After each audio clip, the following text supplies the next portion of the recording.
Good and evil. Never have two words meant so much to so many. Never have two words held the metaphysical authority vested in these. Never have two abstract concepts moulded the actions, perceptions, and identities of so many.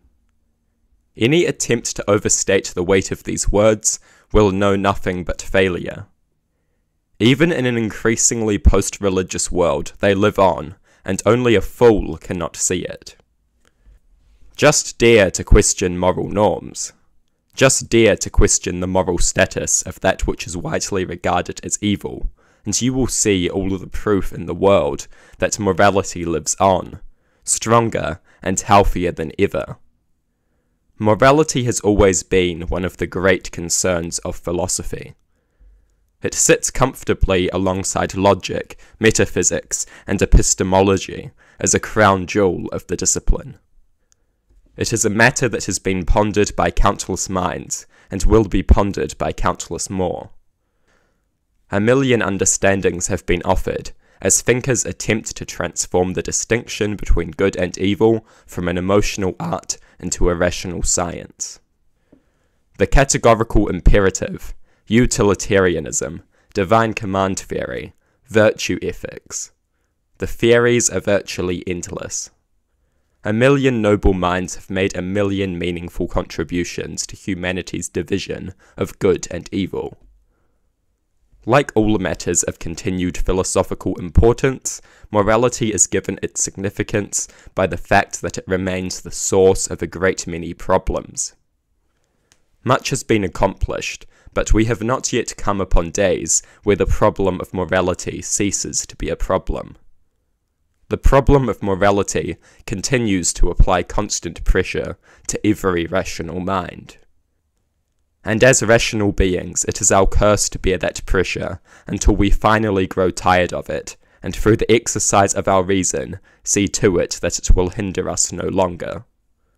And with matters as important as these, it would be most unwise to ignore that pressure that weighs so heavily upon the mind.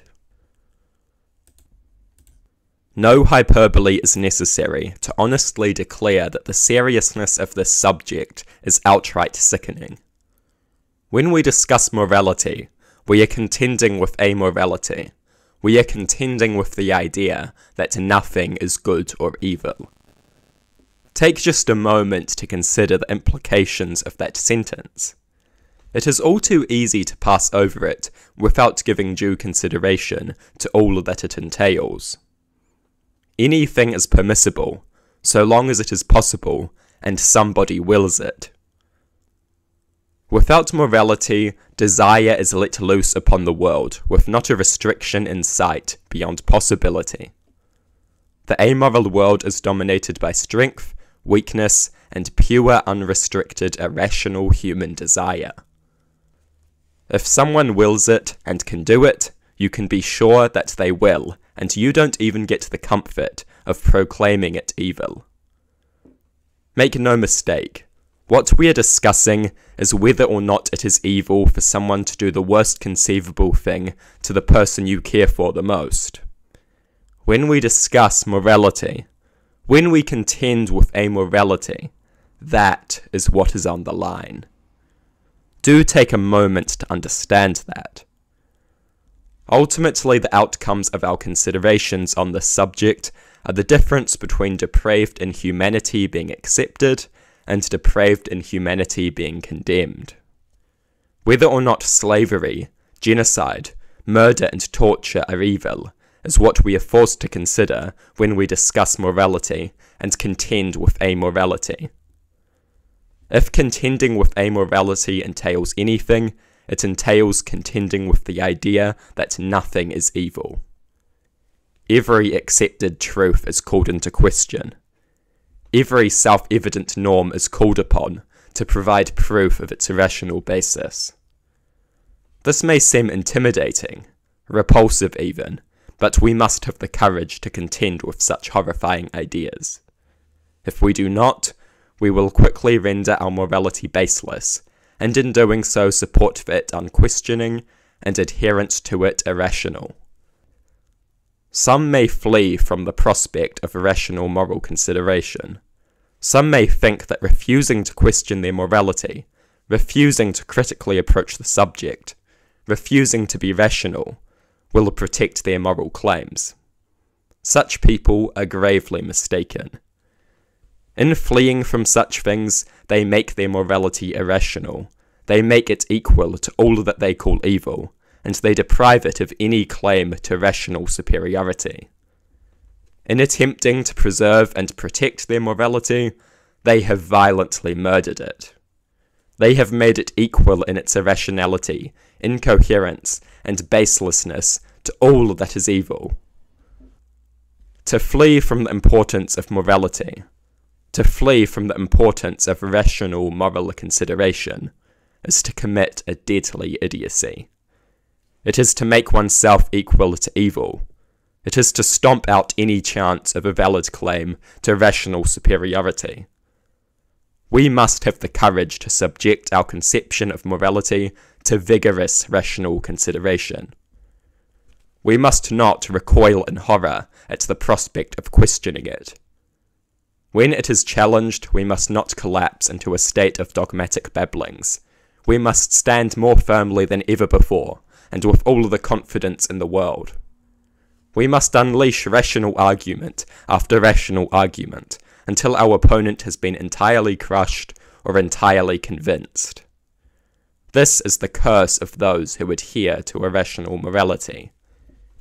Anyone who claims they cannot do such things is afraid that their morality is not up to the task, and a great many moral systems are not. Few subjects require courageous rationality as much as this one. Our views of morality are incredibly significant on every level, from our personal lives to the structuring of our societies. This significance generates a nausea in me, and it should generate a nausea in you. Our understandings of good and evil are of grotesque significance. This significance is made grotesque by the entirely disheartening state of morality. The state of morality in common society is, in short, the state of dogma and intuitionism. Everyone can tell you what is right. Everyone can tell you what is wrong. But try to make them tell you why. Try to make them tell you why you should care, and they will recoil in horror. Having the courage to ask such questions is not far from outright taboo. And it is the marking of rational consideration, introspection, and critical thinking as taboo that is the ultimate hallmark of dogma. The dogma that I speak of is not simply a crime of the evil. Anyone who thinks good ideas, beliefs, and values are not regularly founded on dogma is dangerously naive. If I was a betting man, I would comfortably gamble on the prospect that you, the person reading or listening to this, are in a great many regards a dogmatist. Some delusional individuals will be skeptical of the claim that the state of modern morality is the state of dogma and intuitionism. Talk about morality with the average person for 1 minute, and if you have but a shred of honesty within you, you will no longer be in any position to deny this assertion. Most people are completely incapable of giving an even somewhat coherent, rational, and defensible overview of what makes something good or evil, and why anyone should care about those moral labels. There is something supremely nauseating about the fact that the moral distinctions central to our society are founded not upon some stable foundation of human reason, but instead an entirely unstable and irrational web of intuitions, assumptions, and dogmatic baselessness. This foundation is so pathetic, illogical, incoherent, and unstable that it may as well not exist at all. The prevalence of dogma means that much of common morality is literally without a foundation. It is baseless, a set of values that have never been subject to a single question. and this becomes very obvious when the utterance of a simple question has the capacity to send a great many of those values straight to the grave. Most people do not know of a second of introspection or critical thought, and if they were ever acquainted with such a thing, they would collapse in a spectacular, yet potentially disastrous display. There is not one iota of consistency or rationality to be found in the realm of common moral thought.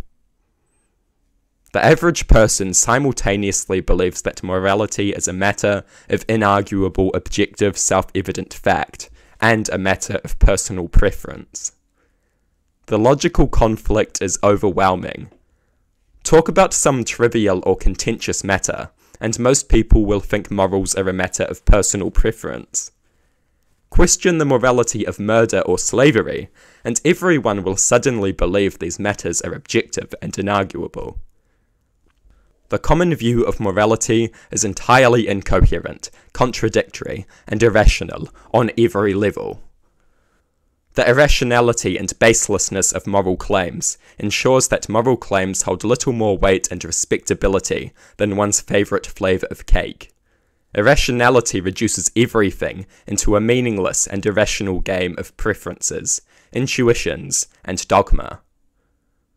The widespread irrationality means that valid moral beliefs are held for invalid reasons, and the good are deprived of any claim to rational superiority. That which is noble is made equal to that which is evil when irrationality ceases to play a role. Dogma and intuitionism strip society of irrationality, and without rationality we can never understand our moral systems, we can never improve them, we can never judge them, we can never analyse them. We can never know if they are rational, useful, or desirable. The urge to know such things is something that no rational actor can escape. Morality is doomed to forever be a game of unproductive, yet costly idiocy, if it is not governed by the merciless exercise of human reason. Believing the right things is not good enough. People must believe the right things for the right reasons.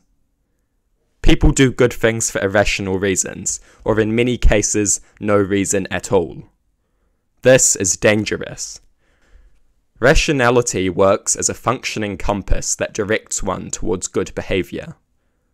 Dogma and intuitionism can point in any direction, and every direction, and that is exactly what they do.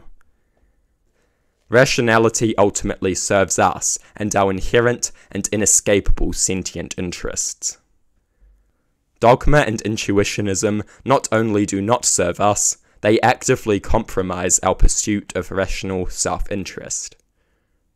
We must hold no moral truth to be self-evident.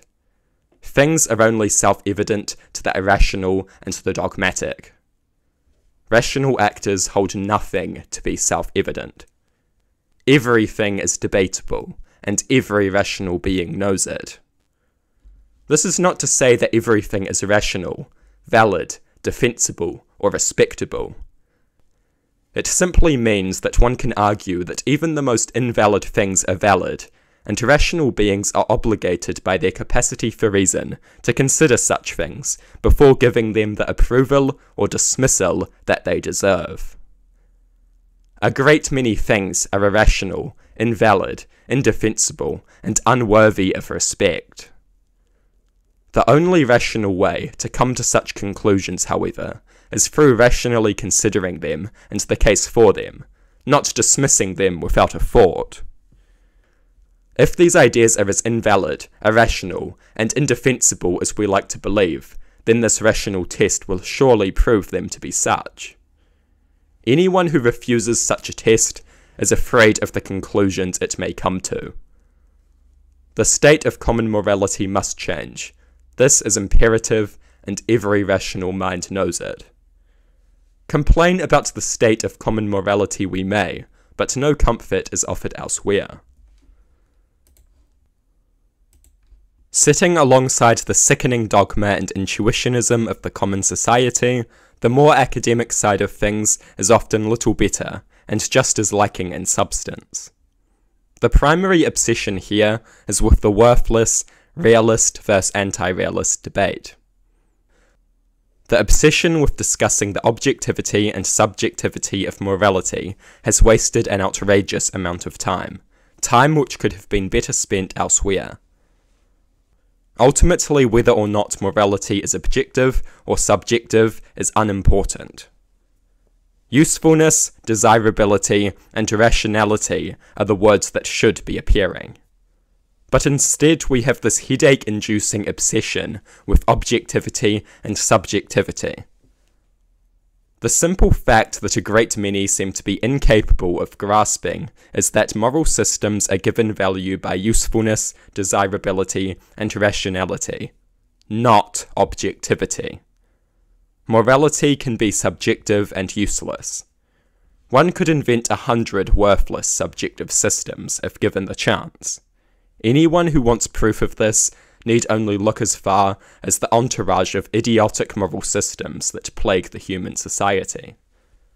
But I feel inclined to invent just one more.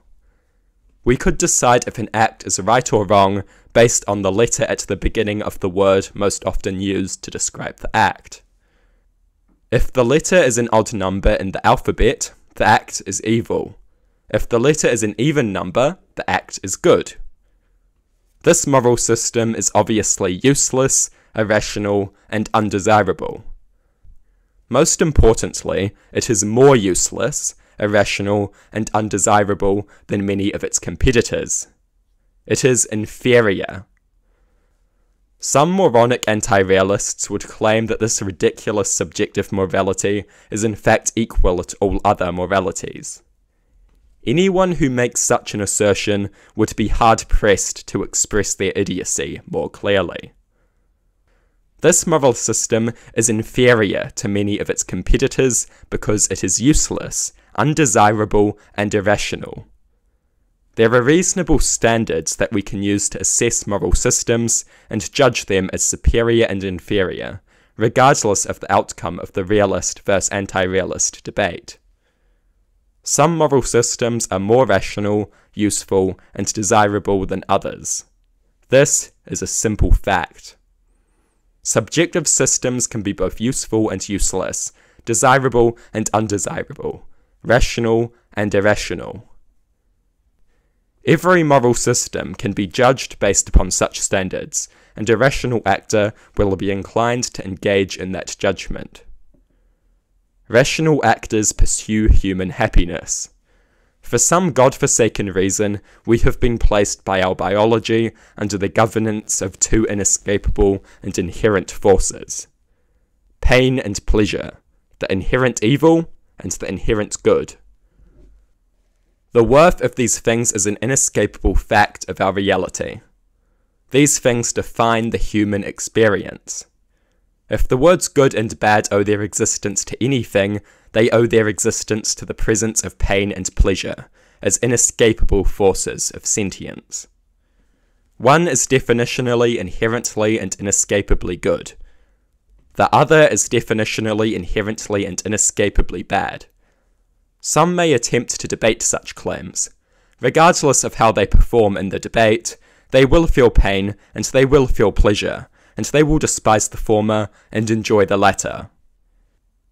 Even the most impressive rhetoric cannot rearrange the inescapable reality of the sentience that is both our blessing and our curse. This is the simple reality of our existence, and there is no escaping it. Regardless of your perspective on the matter, you will feel pain and you will hate it. Regardless of your perspective on the matter, you will feel pleasure and you will love it. I once said that one uncovers the core of human reason by asking, "Why should I care?" over and over again. Eventually one gets to a place where one cannot ask the question because one no longer has a choice. Eventually one gets to pain and pleasure, where caring is not a choice, but something that unfortunately comes with sentient existence itself. When one gets from that before-mentioned question to pain and pleasure, one has uncovered the ultimate foundation of human reason. Rationality consists of the logical following of premises from this basis of human reason towards various conclusions. Our sentient realities give us an inescapable rational interest, a kind of ultimate axiom that underlies all reason. Now, to draw my tangent to a close. Our sentient realities give us an inescapable, inherent, and universal rational interest. That rational interest is the pursuit of pleasure and avoidance of pain. It is according to this rational standard that we judge usefulness, rationality, and desirability. It is according to this rational standard that we can conclude that some moral systems are superior and some inferior. Some moral systems connect with our inescapable rational interests. Some do not. Some connect to some degree, but fall short in other regards. Moral systems are not just useful and useless, desirable and undesirable, rational and irrational. There is a massive hierarchy, with a great many moral systems occupying differing positions on this hierarchy. Now to return to the miserable objective versus subjective, realist versus anti-realist debate. Morality can be subjective and useful or useless. Morality can be subjective and desirable or undesirable. Morality can be subjective and irrational or irrational. Moral systems, like all things, are essentially tools that follow from human self-interest, rational or otherwise. Some tools are more useful than others.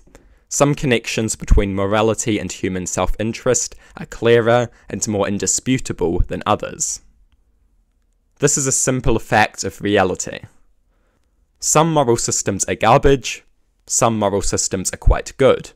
This necessarily follows from the existence of pain and pleasure, and to the human capacity for reason. As much as some moral anti-realists love to think that all moral systems are equal, this assertion is painfully wrong.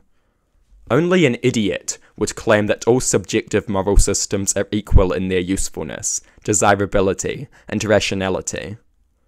Morality is a tool. Morality follows from human reason. Some moralities are better tools than others. Some moralities are more connected to human reason than others.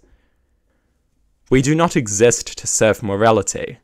Morality exists to serve us, and a great many moral realists seem to forget it. Some moral systems are better than others, perhaps not objectively, but in every way that counts. Speaking of objective morality, objective moral systems can also be useful and useless, desirable and undesirable, rational and irrational. Philosophy has rarely seen a greater folly than the brain-dead and entirely unfounded assumption that objectivity gives a moral system any worth. Let's say that we know without a hint of a doubt that there is a God, and that this God considers it to be immoral to be nice to another person. It is objectively morally wrong to be nice to another person. But here is the thing. If you abide by this moral rule, you can expect no reward, and if you violate it, you will encounter no punishment. The only thing you will get if you adhere to this rule is a miserable life with no close human connections. Does anyone truly believe that people should adhere to such an objective morality, if it did indeed exist? An unenforced objective morality is a worthless morality. It is enforcement that makes adherence to the objective morality rational and useful. The morality may be objective, but given that it has literally no appeal concerning usefulness, rationality, or desirability, it is practically worthless. Nobody should care about it, and no rational actor would. Objectivity alone does not give a moral system any real authority over a rational actor. An appeal concerning rationality, usefulness, or desirability is necessary. The morality of the Bible is not given worth by its objectivity. Only a fool would think such a thing. It is given worth by the fact that adherence to it is rational, useful, and desirable. If claims of objectivity were enough, there would be no need for heaven or hell. Heaven and hell exist to make adherence to the Christian morality useful, desirable, and rational. Without heaven and hell, Christian morality has nothing, because it no longer has any appeal concerning rationality, usefulness, or desirability. Objectivity on its own doesn't mean anything. Christian morality is not given weight by its claim to objectivity as God's word. Christian morality is given its weight by its appeal to human rational self-interest, through the threat of eternal pain and the offer of eternal pleasure. The moral realists like to forget this because doing so is necessary to holding the delusional view that objectivity has inherent value. Objectivity only has value when objectivity is supported by usefulness, desirability, and rationality. Rationality, usefulness, and desirability are entirely disconnected from the subjective versus objective divide. Objective moral systems can be useful or useless, rational or irrational, desirable or undesirable. Subjective moral systems can be useful or useless, rational or irrational, desirable or undesirable. The measurements that really matter here are entirely separate from the objectivity and subjectivity of the systems that they analyze. The objective versus subjective debate is a waste of time because it doesn't speak to what really matters when considering moral systems. Desirability, rationality, and usefulness are the words that should be appearing in moral discourse. These words should be at the very core of moral discourse and consideration. It is these words that make and break moral systems, not objective and subjective. The realist versus anti-realist debate is an irrationality-saturated waste of time and a distraction from that which really matters. The theories offered by the realists are wishful thinking at best and outright delusional at worst. All of them are arrogant. Most of the anti-realists are blabbering idiots who think a lack of objectivity means all morality is rendered somehow equal. It is hardly a surprise that these people are morons. The entire debate that they obsess over is plagued with idiocy to its very core.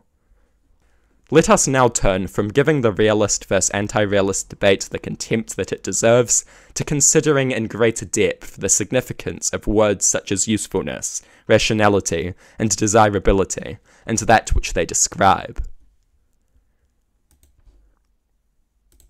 Intimately connected to words such as these are an entourage of challenging questions. Why should we care about morality? Why should we be moral? Why shouldn't we be immoral? Is morality rational? Is evil irrational? Is moral behaviour desirable, and if it isn't, why be moral? If it is not in your interest to be moral, why should you be moral? Why shouldn't you be immoral if being immoral is in your interest? Why care about doing that which is deemed to be moral? Does morality have any basis in rationality? Why follow morality when you can simply follow your self-interest? Is it not more rational to solely follow self-interest, rather than often restrictive and irrational conceptions of good and evil?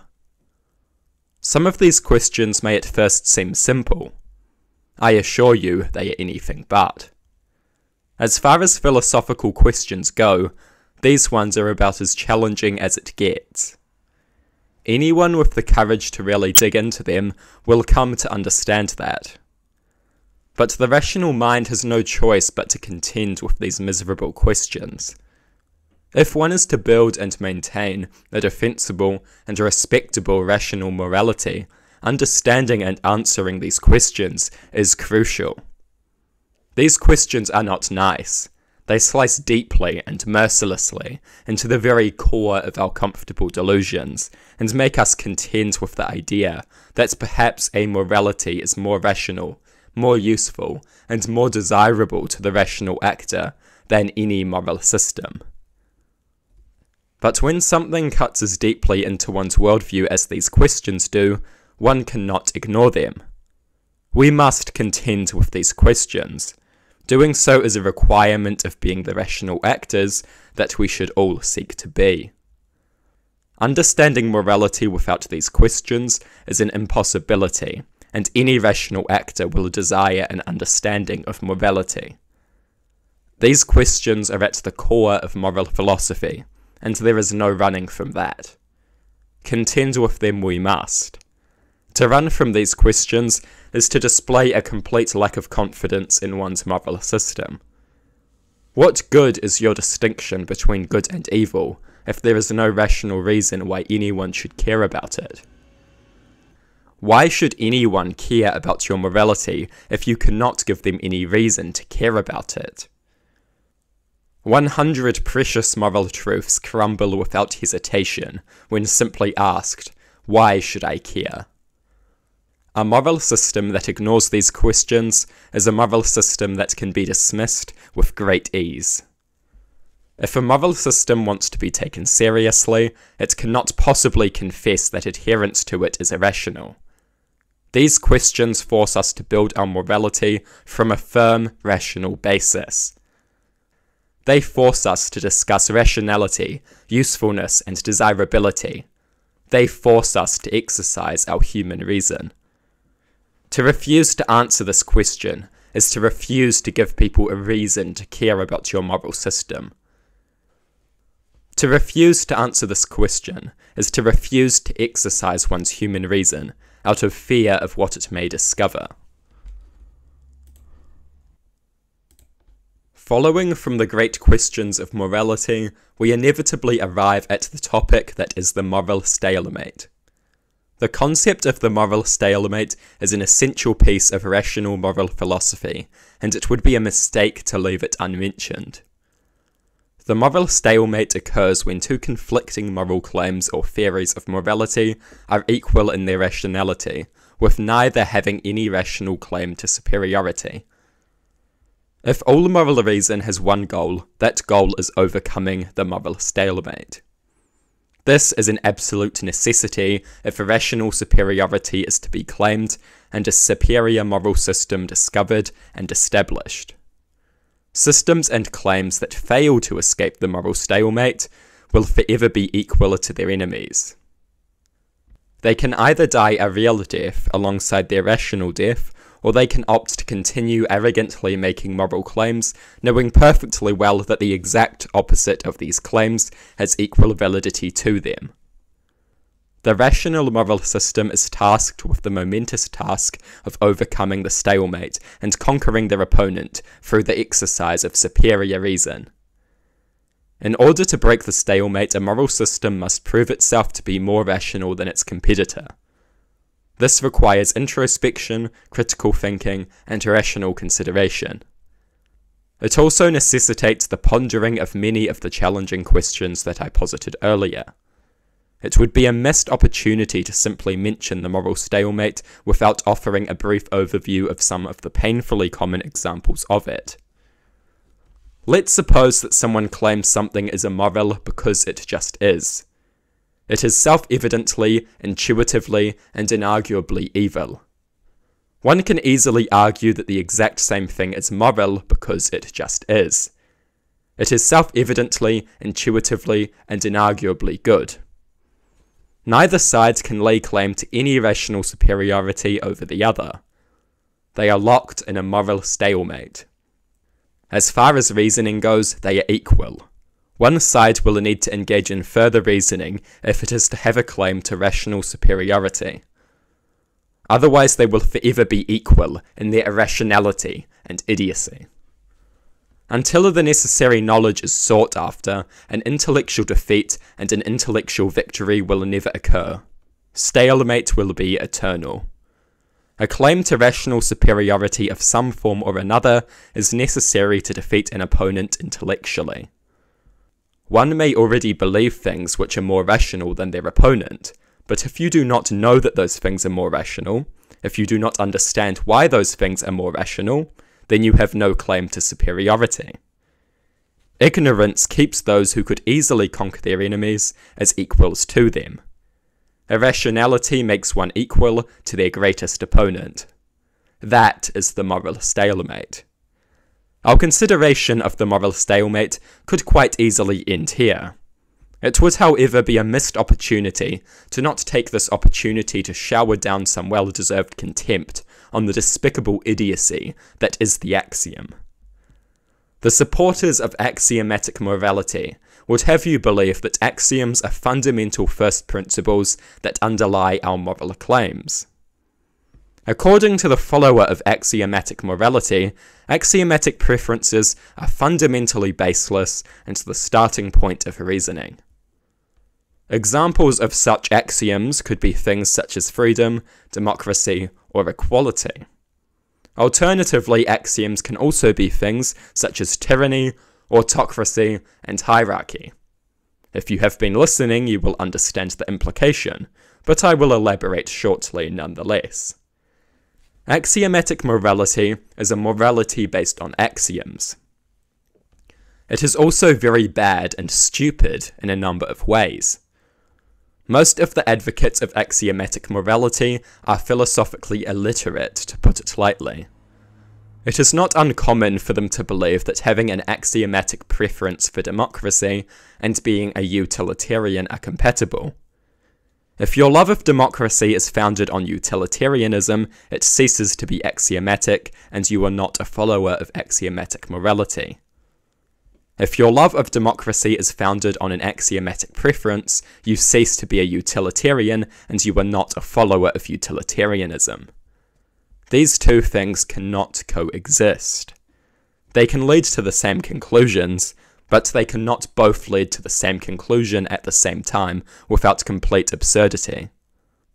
But I digress. When one discusses the axiom, it should be treated with all of the contempt it deserves. So that is exactly what I am going to do. The first problem with the axiom is that it is irrational. The premises here are very simple. Axioms are irrational, irrationality is bad, therefore axioms are bad. That is the syllogism I offer you. I believe it is about as sound as a syllogism will ever get. Axioms are blatantly irrational. Having baseless, unjustified moral preferences is textbook irrationality.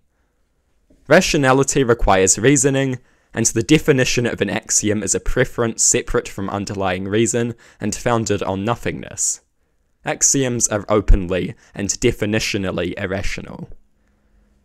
Irrationality is bad because irrationality gets in the way of the pursuit of pleasure and avoidance of pain. Rationality helps greatly with these things. Irrationality greatly hinders them. These things underlie the sentient experience. They give it its meaning, and are the inescapable basis of all of that matters.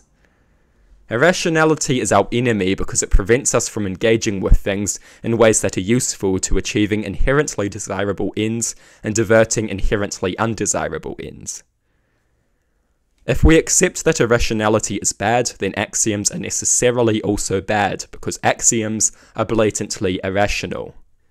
Axioms are irrational, irrationality is bad, therefore axioms are bad. Never before has a more simplistic and inarguable syllogism been uttered. Before we return to our consideration of the moral stalemate, I feel that it is necessary that I establish the fact that axioms are in fact not axioms at all.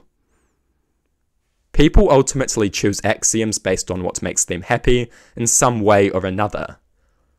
The very existence of a choice necessitates some underlying selection process and an accompanying form of reasoning that people use to navigate that selection process.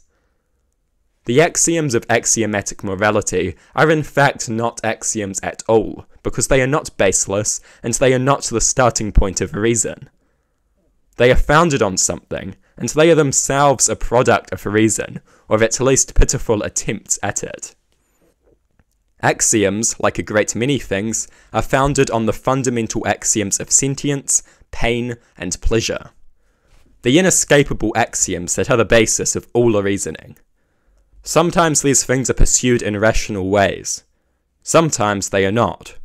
The selection of axioms is based on pain and pleasure. The axiom can be based on these things in a diverse range of ways, but it is consistently based on these things in some way or another. The axioms of axiomatic morality are therefore not axioms at all, because they are not baseless or the starting point of reason. Given that they have a basis in the core of human reason, that is pain and pleasure, those despicable irrational things that are often referred to as axioms are in truth not axioms at all. They are founded upon underlying reasoning, and are therefore not axiomatic. The axioms that axiomatic morality promotes are nothing more than glorified dogmatic preferences. The axioms of the axiomatic morality are nothing more than glorified irrationality. Axioms are real, but they are not chosen moral preferences. Such an idea is absurd. The very idea of choice necessitates some form of selection reasoning. There is one inescapable, inherent, and universal axiom: the pursuit of pleasure and avoidance of pain. That is the axiom that sentience has granted us all, the true foundation of our reason. So, how does axiomatic morality relate to the moral stalemate? Claiming that something is bad because your axiom said so is equally irrational to claiming that something is bad because it just is. Self-evident morality is for fools. Axiomatic morality is for fools who think that they are smart. Let's suppose that someone claims that gay marriage is good because they have an axiomatic preference for equality. Someone could respond with the claim that gay marriage is bad because they have an axiomatic preference for hierarchy and inequality. There is no rational way of reconciling the stalemate until one of the two parties abandons axiomatic morality and seeks up something a little more rational. If you and your opponent both follow axiomatic morality, it is literally impossible for one side to have any claim to rational superiority until they discard axiomatic morality. If both your moral claims and opposing moral claims are founded on axiomatic morality, it is literally impossible for one side to have a claim to rational superiority until they discard axiomatic morality. Of course, even within an axiomatic moral conflict, one view can still be more valid, but we cannot actually know this to be the case until we engage in the necessary reasoning, and that means abandoning axiomatic morality. Axiomatic morality is a joke. Conflicting and contradictory views are all turned into equally baseless preferences when they should be forced into rational competition. Where they should be subject to reason, they are instead smugly taken up without question. We should be assessing the rationality, usefulness, and desirability of moral views, not treating moral discourse as some irrational game of equal and meaningless preferences. Doing such a thing is a missed opportunity. Moral systems have great potential to be rational, useful, and desirable. Axiomatic morality ignores this reality in favour of delusional, irrational comfort derived from the false belief that one's moral preferences can never be subject to judgment, assessment, or question. Rejecting a rational approach to morality is deeply irrational, and that is exactly what axiomatic morality is. Axiomatic morality, like intuitionist self-evident morality, represents a deeply irrational and idiotic approach to morality. An approach that strips moral discourse of important words such as rationality, usefulness, and desirability in favour of a deeply delusional yet comforting ignorance. The axiomatic morality is the creation of those who live in constant fear of someone judging, questioning, and assessing their indefensible moral claims. Does the loyal defender of the axiom not understand that in embracing the axiom, they have engaged in an extreme act of irrationality and dogmatism? They have stripped themselves of any claim to rational superiority, and ensured that they are equal to their greatest opponents. There are a great many examples of the moral stalemate. I am sure you can conceive of some.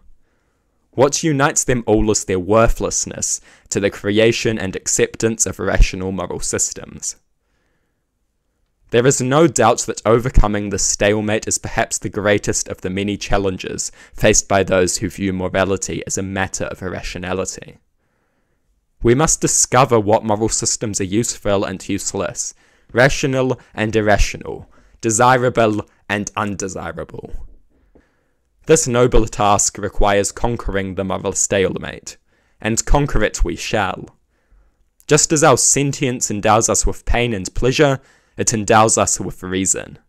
We can and should exercise this reason, for the sake of avoiding the foundation of all that is evil, and pursuing the foundation of all that is good, for avoiding pain and pursuing pleasure. The exercise of human reason will put an end to the moral stalemate, and finally move moral consideration beyond the irrationality, dogma, and intuitionism that has plagued it for far too long. We must defeat our enemies, not simply on the battlefield, in the halls of government, and in the realm of culture. We must defeat our enemies not simply with appeals to irrationality and mindless advocacy. We must defeat our enemies philosophically. We must both identify them and defeat them through the exercise of human reason. All too rarely discussed is the relationship between rationality and morality. One of the most important philosophical topics conceivable, and one which, like many important topics, is thought about rarely and spoken of even less. Typically, morality and rationality are considered to be distinct. A great many people hold the view that these things are deeply distinct. In the eyes of many an individual, being rational does not necessitate being moral. Some may go as far as to say the conclusion of rationality can be immorality. Such ideas are beyond troublesome. If rationality and morality exist in conflict, then one of them must be abandoned. And I think I can guess what one the rational actor will be choosing. Morality will be left as nothing but an overlord to lord over the irrational. How can we possibly demand moral behaviour after we cede that such behaviour is irrational? If we are going to demand moral behaviour, we cannot possibly concede that such behaviour is irrational. If we do such a thing, we are demanding irrationality, and this is a demand that no rational actor can obey. Some may retreat behind a might makes right legal argument for the rationality of morality. Some may claim that moral behaviour is irrational because the alternative is prison. Ultimately, such arguments are worthless, because might makes right reasoning and the force of law can be used to uphold just about any moral system. This is artificial rationality. Rationality hastily and desperately constructed as a flimsy foundation for an idea, trying and failing to fill in for a non-existent solid rational foundation. The solid rational basis that the rational actor requires to take a moral system seriously. If your moral system is only rational because the law has made it so, then you must concede that the greatest immoralities are in fact not irrational, so long as they are conducted outside of the reaches of that system, in some way or another. A presence in the law and might makes right style reasoning are not sufficient for giving morality a basis in rationality. In fact, they are not simply not sufficient, they are abject failures in this regard. Is morality irrational? If so, morality is nothing more than a worthless distraction to the sickening amorality of the world, or perhaps a comforting and even desirable delusion, but a delusion nonetheless. To make the assertion that rationality must be rejected in order to be moral is to confess that there is no good reason to adhere to one's moral system. The absurdity of arguing for adherence to an openly irrational moral system. If trying to make a rational argument for an openly irrational moral system isn't absurd, then nothing is. In conceding that morality is not rational, one concedes that there is no good reason to be moral. This is a concession that we cannot afford to make. Not unless we want morality to be nothing more than a laughable joke, a master of irrational minds, and nothing more. Morality has to be rational. Without rationality, morality is nothing. If morality is anything, it is the art of making claims about what people should do. But we must not neglect the important matter that is giving people reasons why they should care about our should claims. This is where rationality comes in, and it is absolutely essential for giving our should claims any right to respectability and embrace. Without rationality, morality becomes absurd. A system of should claims that has discarded its ability to make should claims. Morality is all about telling people what they should and shouldn't do. Without rationality, you cannot give anyone a good reason to do or not do anything. If you do not have rationality on your side, you cannot provide people with a good reason to be moral. If you do not have rationality on your side, you cannot provide people with a good reason to not be immoral. There is no good reason why anyone should care about your should claims. Morality is either rational or it is worthless. There is no way around it. It is that simple. Morality has to be rational. Moral systems have to have rational appeal. Rational appeal not artificial and constructed, but meaningful and real. Morality and rationality must be made synonymous. Morality must follow from rationality. Morality must be a child of rationality, a child of human reason, if it is to ever be worthy of respect. If it is ever to move beyond the status of an incoherent coping mechanism. If morality is not rational, then to be quite blunt, there is no good reason why anyone should care about morality. I invite you to consider the implications of that. Morality becomes nothing but a game of sheep, desperately trying to convince wolves that they share a common interest of not being eaten. Morality and rationality must be reconciled into one. They must be made synonymous. If they cannot be reconciled, morality is as good as dead. Without reason standing behind it, morality is worthless. Rationality must be the foundation of morality. The only alternative is that morality is irrational, and if it is irrational, then there is no good reason why anyone should care about it or adhere to it.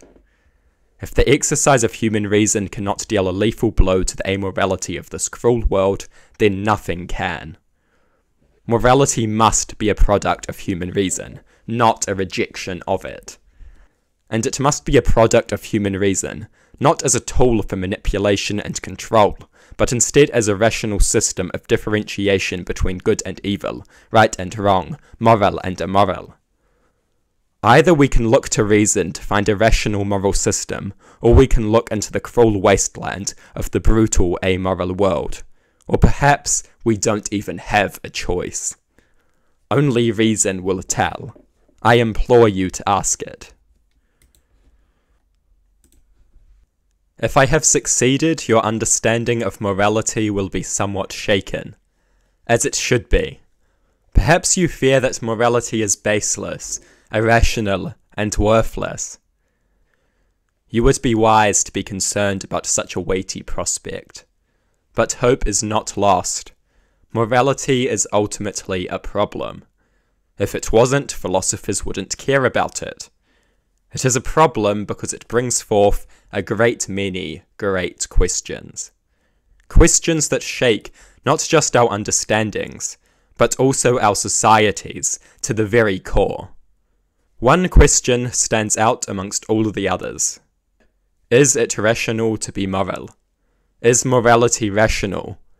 Is there a rational morality? That is the ultimate question that lies at the heart of our considerations today.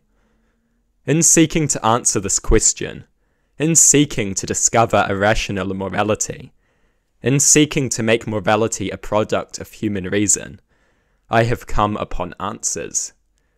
I have come upon two rational moral systems. Two moral systems, born not out of irrationality and intuition. Two moral systems born out of human reason. Two moral systems to liberate us of our fears of an amoral world and overcome the moral stalemate for good. These moral systems I have named firstly the morality of justification, and secondly the morality of irrational designation. These moral systems are at odds with one another. They are not the same. They are similar in that they come to many of the same conclusions, and both represent deeply rational approaches to morality. But they exist in some degree of conflict. I will now briefly summarize each of these systems. One must note that these systems are highly complex. Hours could easily be devoted to their nuanced description and consideration. But not everyone has hours. Not everyone wants to listen to such things for hours. But even those who do not have the time, energy, or interest for such things should be aware of them nonetheless, and so a brief overview is necessitated. An overview long enough to communicate key ideas, but short enough to do so without losing every listener. The overview provided here is anything but complete and exhaustive. It is but a simple summary. Let us now turn to a description of the two systems that finally transform morality from an act of feeling to an act of thinking. A rational practice, rather than an irrational blunder. Let us look at the rational moral systems. The systems born out of human reason, rather than human idiocy. The answers to the problem of morality. The morality of justification is perhaps the epitome of irrational morality. A morality based exclusively and absolutely on human reason. The morality of justification is founded on two essential ideas. Firstly, that actions, ideas, and systems fundamentally represent universal justifications and endorsements of their fundamental essence. And secondly, that some justifications and endorsements are rational, and some irrational. Following from this, every rational actor necessarily has imposed upon them a selection of behavioural standards in line with what justifications actions represent and what a rational actor can justify. That is the briefest possible summary of this system that could conceivably be offered. Let us now go into a little more detail. Actions represent universal justifications and endorsements of a fundamental essence. What exactly does this mean? What does it entail? Actions are not merely actions. Actions represent ideas.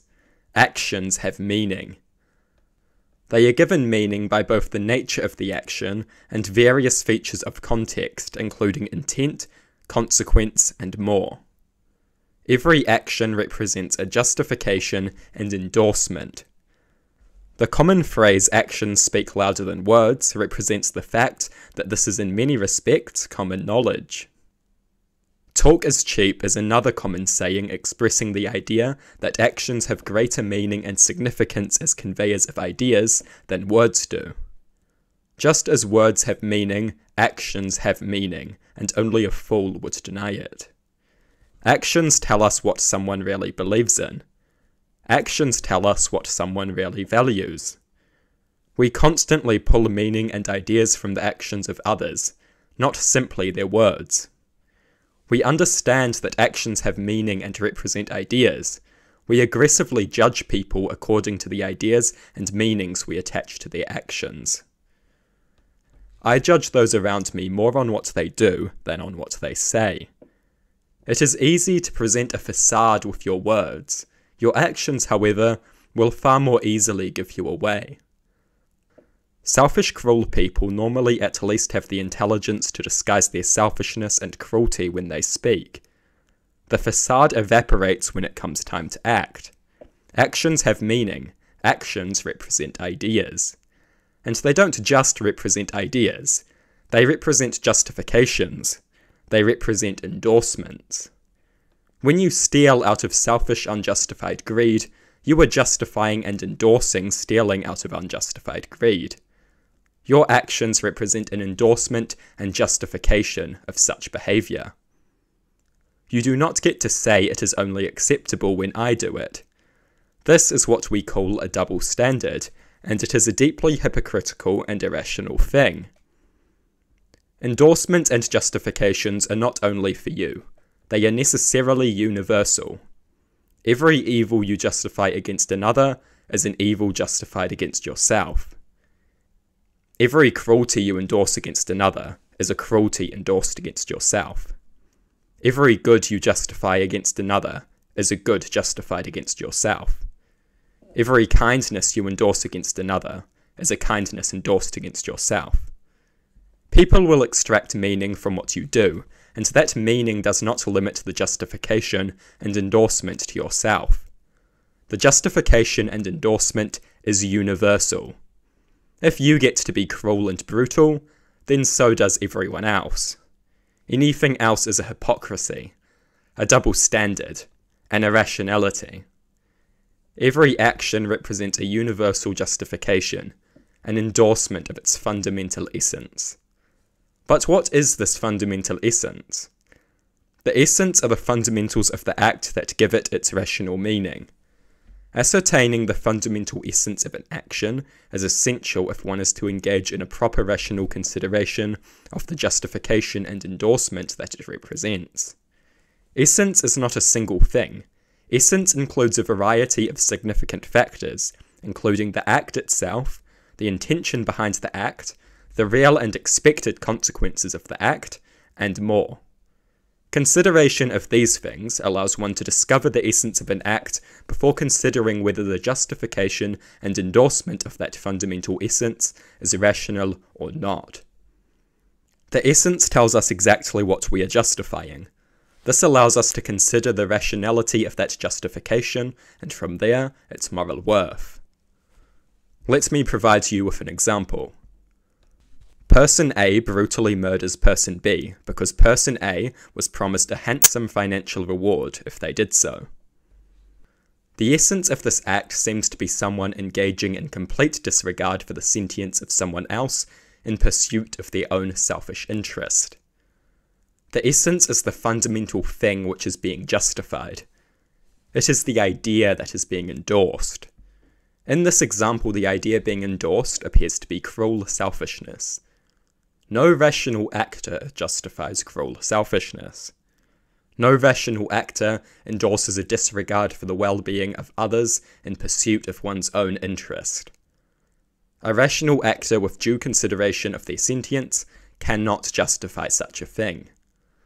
This means that the hypothetical example I have provided is likely a description of an immorality.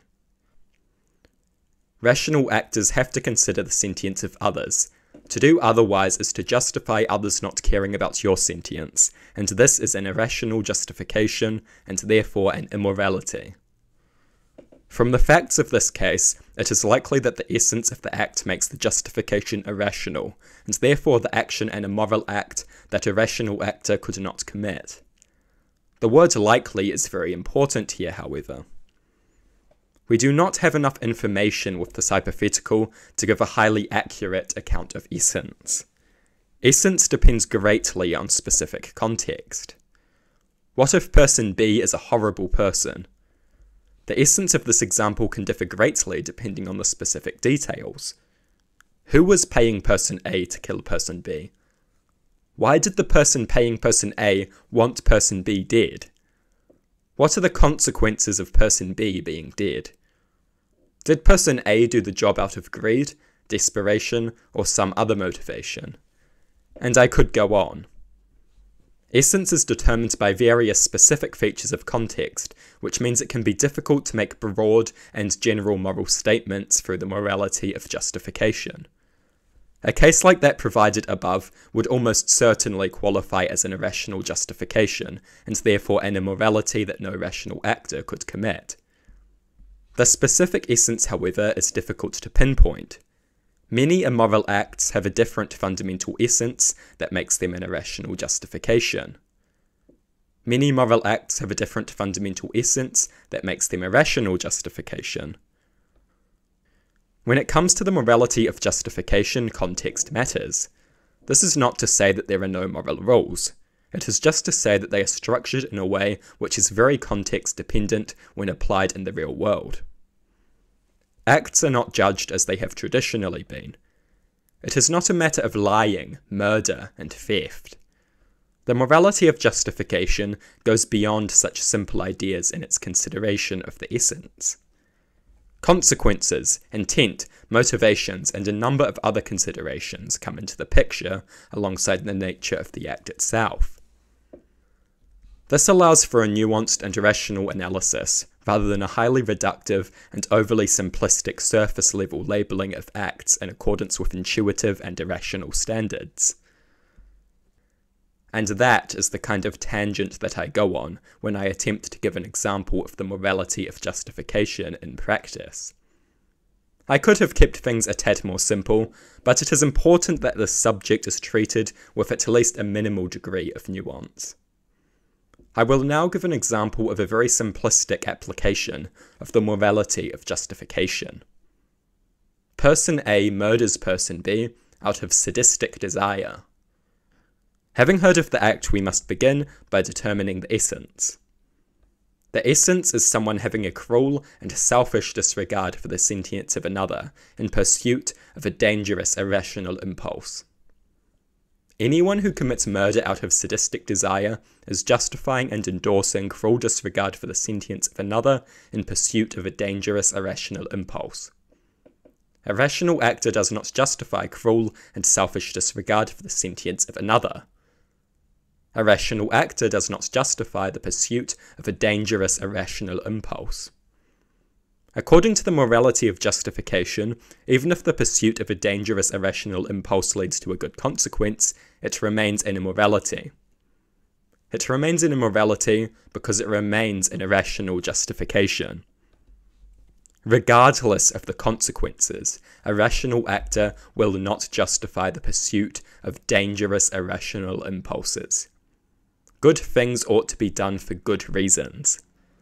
It is worth noting that the morality of justification is not simply and solely to be applied to actions. Everything I have said here is as true of systems and ideas as it is of actions. We have established that actions, systems, and ideas represent universal justifications and endorsements of their fundamental essence. Now comes the second essential component of this moral system: the distinction between rational and irrational justifications and endorsements. We have established the fact that actions, ideas, and systems represent universal justifications and endorsements of a fundamental essence. But how are we to group these justifications and endorsements into categories of rational and irrational, as is essential to the application of the morality of justification? I have briefly touched on this idea already, but further elaboration is required. We must ask ourselves a simple question. What could a rational actor reasonably justify and endorse, with due consideration of their sentience and ability to suffer, and the sentience and ability to suffer of everyone that they care about? We must look to the ideal conception of the rational actor. An ideal type of being, constructed for the sake of helping us consider what is and is not rational. What could a rational actor reasonably justify and endorse with consideration of their sentient nature? Of course, nobody is perfectly rational, but the ideal conception of the rational actor is of great use to us in deciding the rational course of action. The conception can help us decide what justifications and endorsements are rational and which are irrational. The conception can help us to rationally decide what actions, systems, and ideas are moral and which are immoral. Rational actors do not justify certain things. Rational actors do justify certain things. Rational actors do not endorse certain things. Rational actors do endorse certain things. Rational actors do justify and endorse others considering their well-being and capacity for suffering. Rational actors do not justify and endorse others not caring about their well-being and capacity for suffering. It is that simple. This is how we decide what acts are moral and which are immoral in a rational way. This is how morality transforms from an emotional babbling to a system of logic. Rational justifications are moral acts. Irrational justifications are immoral acts. The morality of the act correlates directly with the extent to which the act is a rational justification. The immorality of the act correlates directly with the extent to which the act is an irrational justification. Slightly rational justifications are slightly moral actions. Highly rational justifications are highly moral actions. Slightly irrational justifications are slightly immoral actions. Highly irrational justifications are highly immoral actions. Some may ask who decides what is rational and what isn't. Well, that is for all of us to do with our own capacity for human reason. I trust that those of us who are rational will come to very similar conclusions. Human reason will lead us to very similar moral claims. According to the morality of justification, morality is essentially the wing of human reason tasked with rationally considering the treatment of people. The main charge that I expect will be levied against this system is the assertion that it is too abstract. Needlessly and excessively abstract. This system is indeed abstract to an extent, but all reasoning is. A great deal of massively useful reasoning is highly abstract. Rationality is necessarily abstract. That doesn't change the fact that it is the greatest tool we have for navigating the great challenges of the world. For the sake of reason, following this moral system is an imperative. It follows logically from the purest exercise of the rational mind. Rationality is abstract. Rationality is of great use to us nonetheless. Rationality must be embraced, and that embrace leads necessarily and inevitably to the morality of justification. Alongside the accusation that the system is too abstract, I anticipate the assertion that this is nothing but a reworded categorical imperative. The morality of justification is essentially a more rational version of the golden rule. A golden rule born out of human reason, as opposed to religious dogma and irrationality.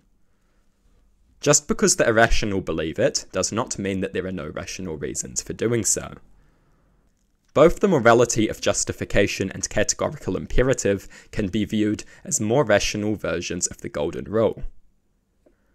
In this regard, the morality of justification is quite similar to Kant's categorical imperative, although there are numerous notable differences.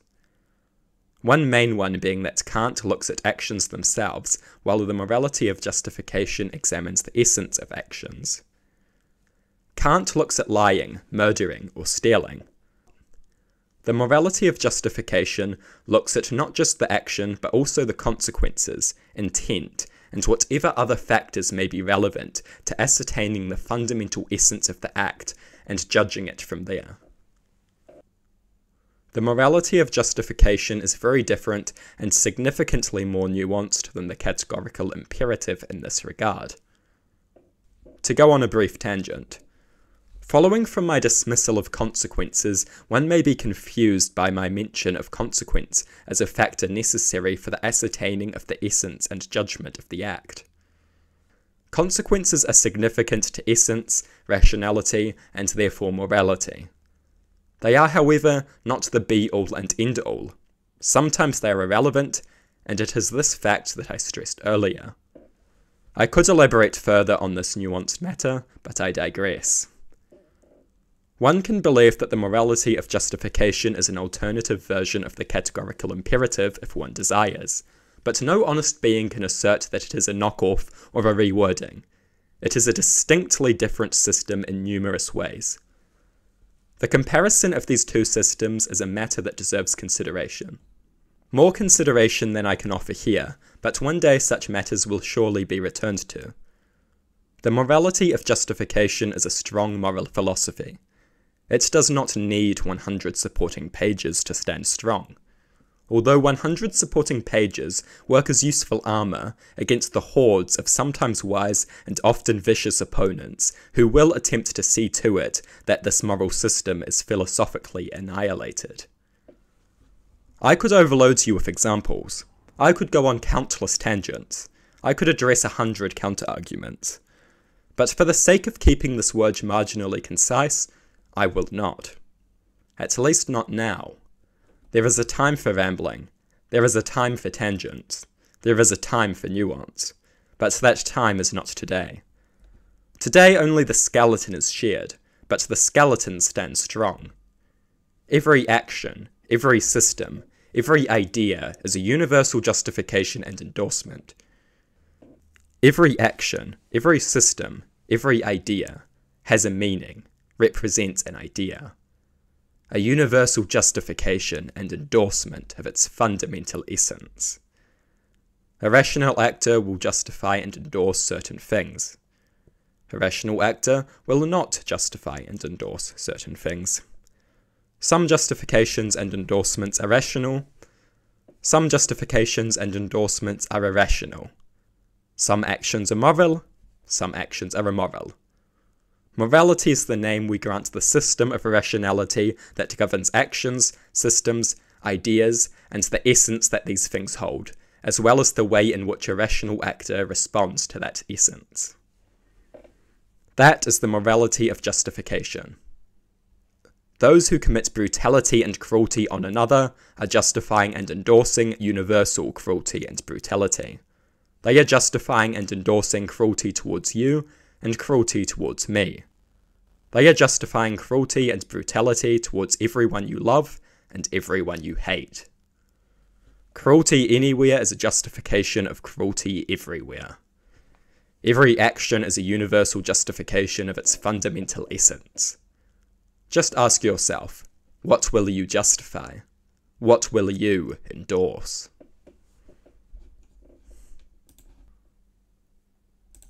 Having considered the morality of justification, we now come to the morality of irrational designation.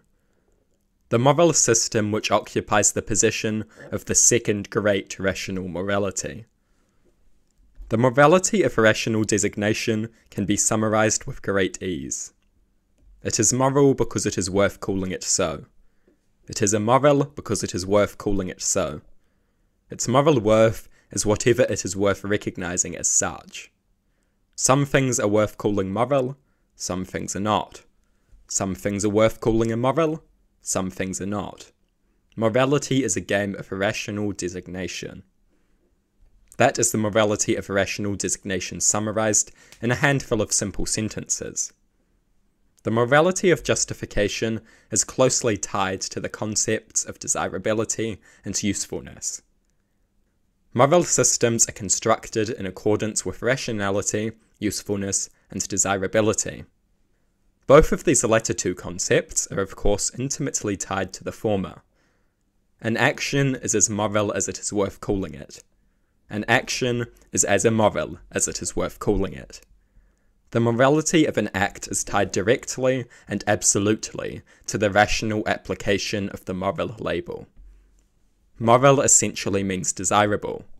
Immoral essentially means undesirable. It could be said that morality is the branch of desirability concerned with the treatment of others. It is in the rational interest of every human being to exist within a functioning society. We can be more certain of few things. Functioning society cannot exist without morality. Without some conception of good and evil, right and wrong, moral and immoral, a society cannot exist. Such ideas are the glue that holds a society together. If it is in the interest of humanity to have a society, and society necessitates morality, then we necessarily come to one conclusion. It is in the interest of humanity to have a moral system. But what moral system? Just any moral system? This can surely not be the case either. Some moral systems are more rational, useful, and desirable than others. Some moral claims are more rational, useful, and desirable than others. Why not have a moral system based off of the rationality, desirability, and usefulness of the individual moral claims that it consists of? We need morality. Having morality is in our interest. In accordance with this logic, we shouldn't embrace just any moral system. We should embrace the moral system that is rational, useful, and desirable. A system that bases its moral claims off of their usefulness, rationality, and desirability. There is some temptation to use the word utility here, but I will refrain from such things. That terribly useful word has been bastardized by utilitarianism, a moral system plagued with irrationality and dogma. The foolish assumption that people should treat the suffering of others as equal to their own suffering, with no explanation for why they should do such things to be found. Rational moral systems go beyond baseless appeals. Rational moral systems understand that when we are telling people how they should act, we need to provide reasons as to why they should act in that way. This is a burden the utilitarian refuses to accept. But the followers of rational moral systems not only embrace it, they construct their morality around it. And it is for this reason that they will forever bask in righteous supremacy. But how does one decide what moral claims are rational, useful, and desirable? How does one create a morality of rational designation? A morality that designates meaningful moral labels in accordance with the concept of rationality, usefulness, and desirability. The creation of such a system is difficult. Every moral claim must be founded on the consideration of various complex factors and the relationship of those factors with rationality.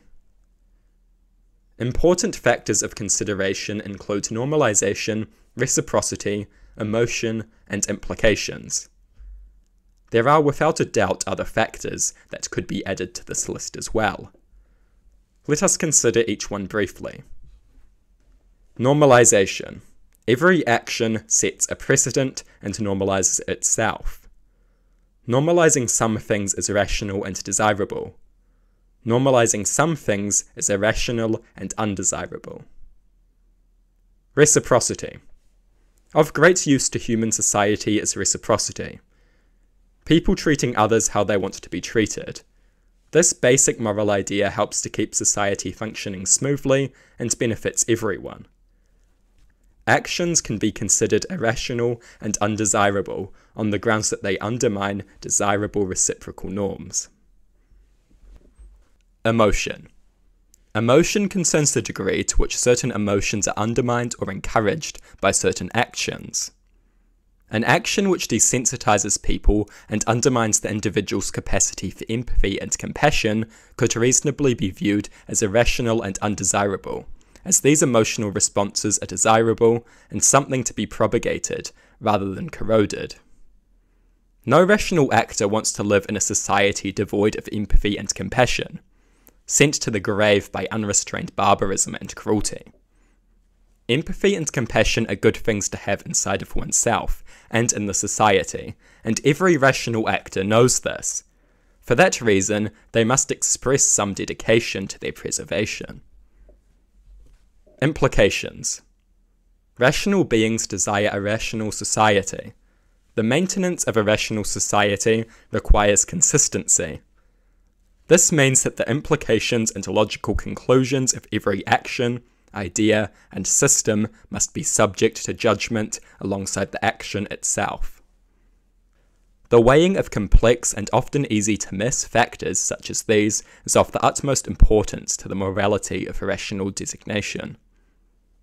Those who follow the morality of rational designation must have a keen eye for nuance and a love of rational consideration.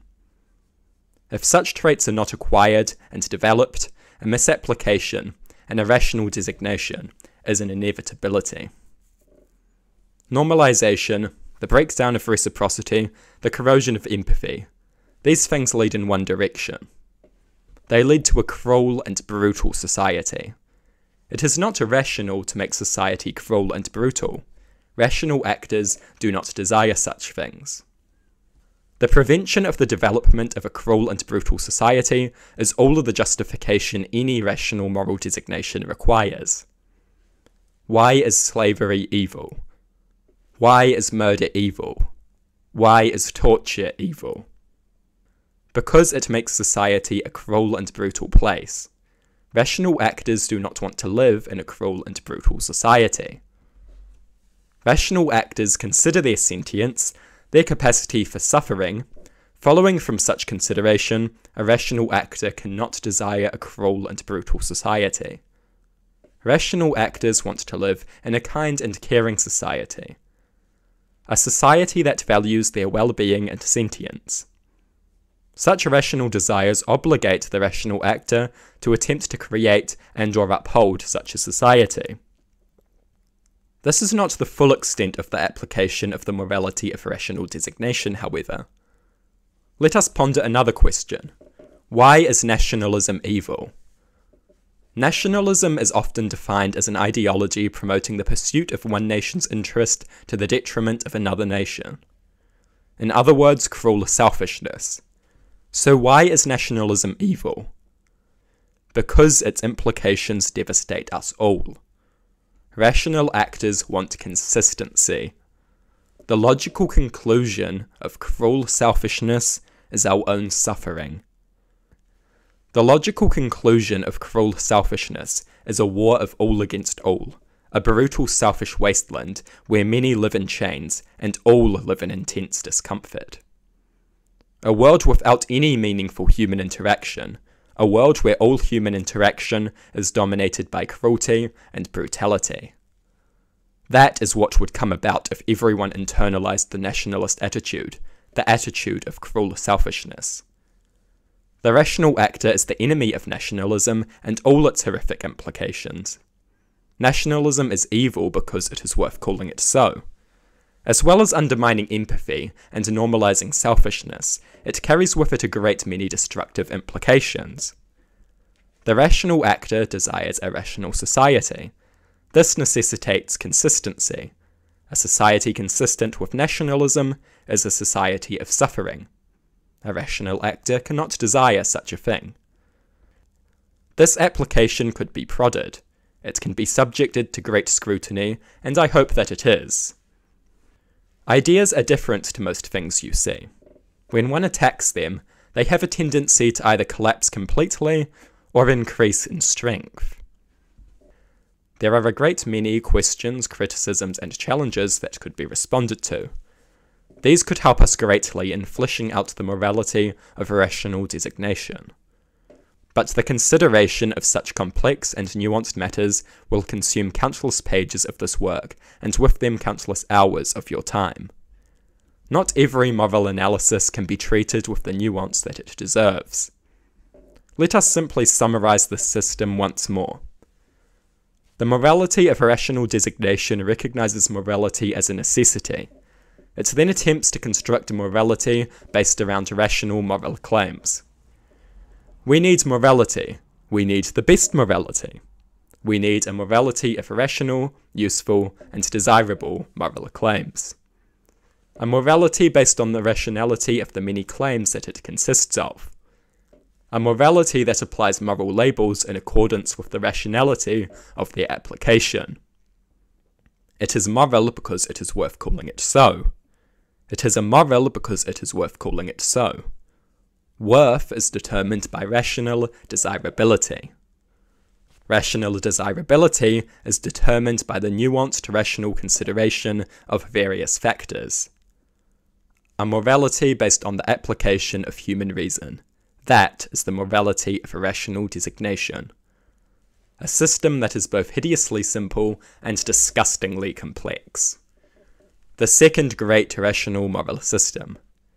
Various interpretations can be offered, but the rationality, usefulness, and desirability of interpretations is not always equal. Most matters of rational morality necessitate some degree of interpretation. This is inescapable. But the rational will be led in one direction by the functioning compass of rationality. They will diverge on occasion, but their destinations will be largely the same, and where they are not the same, they will be frighteningly similar. Rationality is a functioning compass. It leads somewhere. Do try to follow it.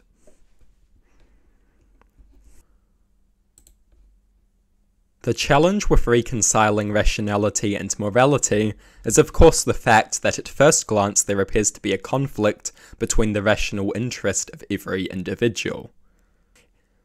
How can a shared system of moral rules ever be developed, given this fact? As has been seen, this conflict of rational interest is largely superficial. There is not just one, but two rational moral systems that nicely reconcile these rational conflicts while maintaining a complete devotion to rationality. These are two moral systems that demonstrate that the rational self-interest of individuals is not in constant ruthless conflict, as we have for too long thought that it was. There are two moral systems that demonstrate the simple fact that morality can be born out of rationality, and can logically follow from it. Morality is not the enemy of human reason. Morality is the child of human reason. Morality can and should come from rationality. But what rational moral system should it come from? Only rationality can decide. What system has a rational claim to superiority over the other? We would be wise to consider this question with all of the nuance that it deserves. Are these two systems compatible to some extent? The morality of justification could easily be given a place in the moral consideration of the morality of rational designation. Many of the factors considered by the morality of rational designation are of great significance to the morality of justification. Clearly, there is already some relationship between these systems. The extent of that relationship remains to be seen. There is no doubt that these systems often come to similar conclusions. If we keep rationality at the core of our approach, we cannot stray too far off course. Let rationality guide us, and these questions will find their answers. Intuition is a broken compass. It can lead anywhere and everywhere. People oppose barbarism for intuitive reasons, and people partake in barbarism for intuitive reasons. The same can of course be said for dogma and irrationality at large. Rationality, however, rationality is different. Rationality is a functioning compass. Rationality leads somewhere. It leads to some things and away from some things. It does not lead anywhere and everywhere like its various irrational opponents. So long as we have irrationality at the core of our morality, we can and will support anything and everything. We can and will justify anything and everything. We can and will partake in anything and everything. Irrationality can justify great evil and great good. Rationality is different. Rationality only justifies good, because irrationality is the only good way of determining what good even is. So long as our morality is founded on rationality and human reason, we will forever be directed towards good and away from evil. We will know what these things are, and we will know why we should care for these differentiations. Rationality is the beating heart of morality. Tear it out, and your moral system is as useful as a lifeless corpse. It is this fact which the morality of justification and morality of rational designation are realizations of. These moral systems are the logical conclusions of this idea. They are the logical conclusion of a rational approach to morality. They are the children of human reason. Rationality does not birth immorality, as so many fear. Rationality gives a life to morality, and makes the differentiation between right and wrong, good and evil, moral and immoral, more clear and more important than ever before. Human reason did not kill morality. Human reason gave it life, transformed it from a worthless irrationality to a meaningful irrational force. On one side stands the morality of justification. A system proclaiming that every action, system, and idea represents a universal justification and endorsement of its fundamental essence. Some justifications and endorsements are rational. Some justifications and endorsements are irrational. Being a rational actor comes with moral obligations.